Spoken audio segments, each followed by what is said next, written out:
Hello students, miscellaneous exercise of chapter second up to 9 questions किए थे। आगे continue कर रहे हैं। Question number 10, let A is equal to 1 2 3 4, B is equal to 1 5 9 11 15 16, F is equal to 1 5 2 9 3 1 4 5 and 2 11 are the following to.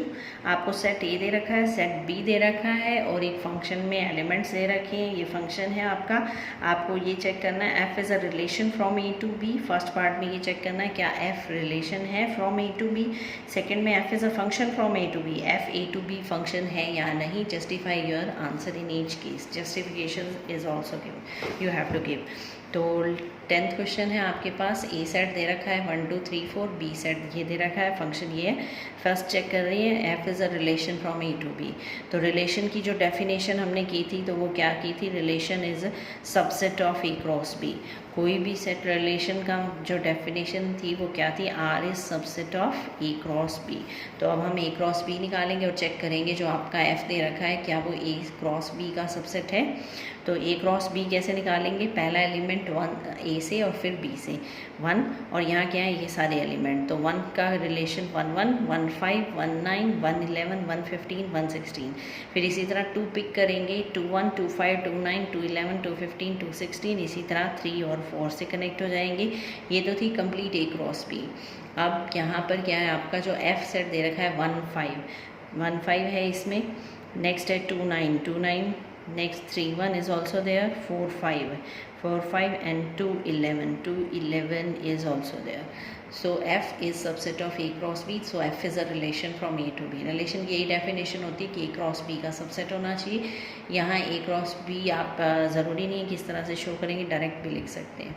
Next f is a function from a to b। अब आपको ये check करना है क्या f function है। तो f is a function from a to b के लिए क्या करेंगे, here element 2 belongs to domain has different image 1 and 5। जो 2 एलिमेंट है उसके डिफरेंट इमेजेस हैं। ये 2 लिया आप 1 ले सकते हैं, 3 ले सकते हैं, 4 ले सकते हैं। सपोज़ आपके पास यहाँ पर 2 है, 2 किस किस से कनेक्टेड है, 2 1 से भी कनेक्टेड है, 2 5 से भी कनेक्टेड है, इसी तरह 2 9 से 11 से और 15 से कनेक्टेड है। और जो फंक्शन की हमने डेफिनेशंस की थी उसमें आपका ये था कि लेस का सिंबल नहीं होना चाहिए, यानी एक एलिमेंट की 2 इमेज नहीं होनी चाहिए। यहाँ एक एलिमेंट की 2 से ज़्यादा इमेज हैं, 2 1 है, 2 5 2 9 2 11 2 15। So this is not a function, less than symbol is not possible in the function. Single element can't have 2 images.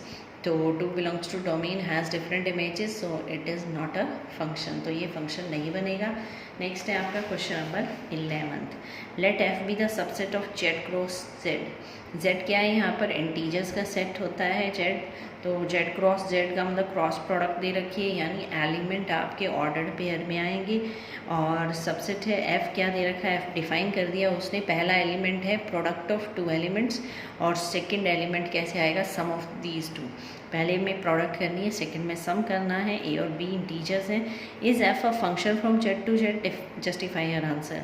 क्या एफ फंक्शन है, यानी ये जो आपका ए बी और ए प्लस बी दे रखा है इससे जो वैल्यूज़ आएंगी ऑर्डर पेयर बनेंगी, क्या वो फंक्शन बनेगा। Let's just check question number 11। F subset of Z cross Z ये दे रखा है आपको ए बी और ए प्लस बी। तो we know that a relation f a to b is said to be a function if every element of set a has unique image in b। ये definition लिखी है मैंने यहाँ पर, definition है function की, every element of set a has unique image in b। यानी अगर आपके पास 2 सेट हैं a और b, तो सेट a के हर एलिमेंट की ऐसा नहीं होना चाहिए कि इसकी इमेज ना हो, हर एलिमेंट की यूनिक इमेज होनी चाहिए, तो ये आपका फंक्शन होगा। तो चेक करते हैं, हमने इंटीजर लिए 1 और 2, 1 and 2 बिलोंग्स टू जेड। तो पहला एलिमेंट कैसे आएगा, इन दोनों की मल्टीप्लाई करके, और दूसरा एलिमेंट कैसे आएगा, इन दोनों को ऐड करके। 1 into 2 2, 1 plus 2 is 3, तो 2 3 बिलोंग्स टू एफ। अब इसी तरह 2 इंटीजर और लिए हमने, इन्हीं के नेगेटिव ले लिए -1 और -2। अब हम ये चेक करेंगे कि क्या ये फंक्शन में जो एलिमेंट आएंगे तो तो ये फंक्शन बनाएंगे तो फर्स्ट एलिमेंट जो लेना है वो आपको इन दोनों की प्रोडक्ट लेनी है, -1 इंटू -2, और सेकेंड एलिमेंट बनेगा इन दोनों के प्लस से, यानी -1 प्लस -2 हो जाएगा।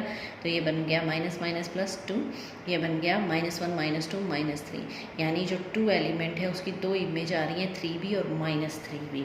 यहाँ पर कोई भी एलिमेंट 2 है तो उसकी इमेज 3b है और उसकी इमेज -3b है। अगेन लेस देन का सिंबल बन गया, यानी एक एलिमेंट की 2 इमेज आ गई। This is not possible in the function, so f is not a function, तो f फंक्शन नहीं बनेगा। नेक्स्ट है हमारे पास question number 12। Let a is equal to 9, 10, 11, 12, 13। A set दे दिया जिसमें ये एलिमेंट है 9, 10, 11, 12, 13। Let f such that e to n का मतलब आपके पास जो डोमेन दे रखी है वो ए सेट है, यानी ए एलिमेंट है, और n का मतलब नेचुरल नंबर का सेट दे रखा है कोड डोमेन में, defined by f of n is equal to highest prime factor of n। f of n का मतलब ये रेंज दे रहा है, क्या आएगी, highest prime factor of n। आपको रेंज निकालनी है इससे, हाईएस्ट प्राइम फैक्टर से। तो find the range of f। तो सेट ए ये दे रखा है, पहले तो हम इनके प्राइम फैक्टर्स निकालते हैं। 9, 10, 11, 12, 13। प्राइम फैक्टर ऑफ 9 का जो प्राइम फैक्टर है वो 3 ही बनेगा। 10 की 2 प्राइम फैक्टर आएंगे 2 और 5। 11 का प्राइम फैक्टर 11। उसके बाद नेक्स्ट है हमारे पास 12 के प्राइम फैक्टर आएंगे 2, 3। 12 के फैक्टर तो बहुत सारे हैं, जैसे आपके पास यहाँ पर शुरू करें। 12 का फैक्टर पहला 1, जो 12 को डिवाइड करते हैं, 1, 2, 3। फिर उसके बाद आएगा आपका 6 के बाद 7, 8, 9, 10, 11 नहीं है। उसके बाद ये रिवर्स होने शुरू हो जाते हैं आपके पास, तो 1, 2, 3, 4, 6, 12 ये फैक्टर्स हो गए। बट हमें सिर्फ प्राइम फैक्टर लेने हैं, तो प्राइम फैक्टर क्या बनेंगे इसकी, 2 और 3, ये आपके कंपोजिट हो जाएंगे। और 1 is neither prime nor composite, तो प्राइम फैक्टर हो गए 2, 3, इसी तरह 13 का हो गया 13। तो अब आपको क्या लेना है, एफ एन क्या था, highest prime factor of N. तो एफ ऑफ 9 क्या बनेगा, हाईएस्ट एक ही है इसमें, 3 ही रह जाएगा। एफ ऑफ 10 क्या बनेगा, हाईएस्ट कौन सा है इनमें से, 5। 11 का हाईएस्ट 11 ही है। 12 में 2 प्राइम फैक्टर्स थे, हाईएस्ट कौन सा है, 3। एफ ऑफ 13 का क्या बन जाएगा, 13, एक ही फैक्टर है तो हाईएस्ट भी यही होगा। तो रेंज क्या आ गई है आपकी, 3, 5, 11, 3 और 13। तो 3, 5, 11 और 13, 3 रिपीट हो रहा है तो सेट में हम सिंगल टाइम लिखते हैं, तो ये बन जाएगा आपका 3, 5, 11, 13।